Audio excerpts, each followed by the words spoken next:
Well, from garage punk to psychedelic soul, the upcoming JME Soundstage Series aims to make great music accessible and affordable on the First Coast. Here to preview the 2025 series lineup is Matt Shaw, Arts and Culture Editor for WJCT. Hi, Matt. Hi, Anne. Are you team Thin Mint or team Oh, Samoa? 100% Thin Mint. Okay. I mean, Yeah. I don't waste my time with other cookies.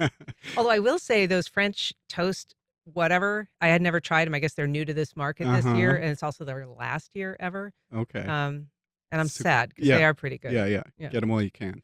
I don't want to talk cookies though. We're going to talk in music here. So we've got some really great bands coming to the soundstage here at WJCT, including Shannon and the Clams Being Dead, which is a band that I'm really excited to Oh, yeah. see.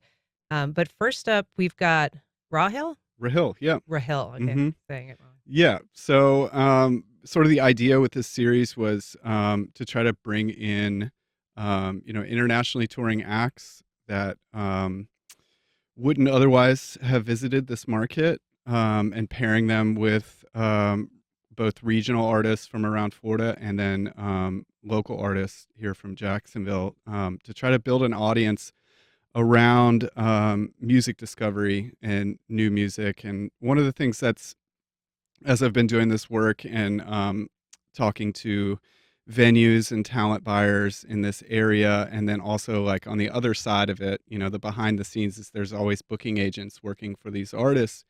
And there was really like a lack of awareness for the Jacksonville market. So when booking agents are plotting a tour and trying to break these emerging artists who have like great critically acclaimed records, trying to break them into new markets, they often didn't know much about Jacksonville. That's why you often see some of similar artists. They will have a stop in Atlanta Orlando. or And then Orlando. Tampa. Yeah, if they, and Florida is a challenging market to begin with, because a lot of booking agents want to send their acts to Miami because they know there's a large market there. But once you get into Florida, you're driving 5 hours to Miami, and then you have to get out of Florida, and you're burning days. And there's a saying in touring that if you're not playing, you're paying, right? Oh, So if yeah. you don't have a show, you're spending money on a hotel, gas, like all this other stuff too. So really that lack of awareness for this market. And there, it's sort of, we felt like we had a role to play in supporting the other venues, the other independent venues in Jacksonville who are doing this work already. Your Blue Jay Listening Room, your Intuition, your Jackrabbits has been doing this for 25 years and has had, I think about like St. Vincent won like 4 Grammys the other night, and like St. She Vincent played performed to there. Yeah. to probably 200 people at Jackrabbits years ago. So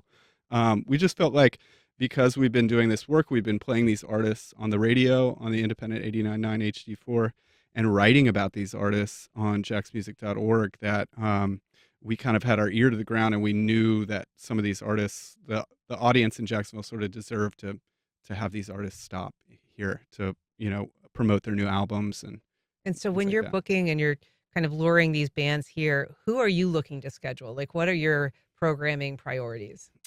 So we wanted to be sort of genre agnostic, or be as eclectic as we possibly could. So having artists performing, you know, everything from like Rahill is like an indie pop artist who worked with Beck. And then we have Shannon and the Clams, who does sort of like a retro kind of doo-woppy garage rock thing. They are so fun So fun. to Yeah. see live. And so that's, Shannon and the Clams too is like, it's hard to call them like an emerging act because they've They've been been around around for forever. 10, 15 years. But at the same time, they had a big album in 2024, critically acclaimed, and we're probably not looking to play in Jacksonville on this album cycle. So getting them here was huge for us. So, Yeah, that's a yeah. big get. And you pair them with local bands so that these shows give you some local, truly local content in addition to having these bigger bands. Exactly, and that's it's a big part of our mission to turn the local community onto artists who are making music in their backyard too. And so to have that experience of, maybe you came out to see Rahill on Friday, but you're also going to see, an indie folk artist called Sunchild, and R&B soul artist named Cutie the same night. And so having that sort of connection, we also want artists to know the artists who are making music here in Jacksonville to know that there's an audience for their music here, and they don't have to move away to, to make it. These are essentially monthly concerts from here until May. May. Yep. Yeah. All right. And where can people get information for all the bands? Jacksmusic.org, at jacksmusic.org/events. All right. Matt Shaw, good luck with the series. Thanks for being here. And I think we're going to hear a little Rahill as we close up our program. Sweet. Thank you.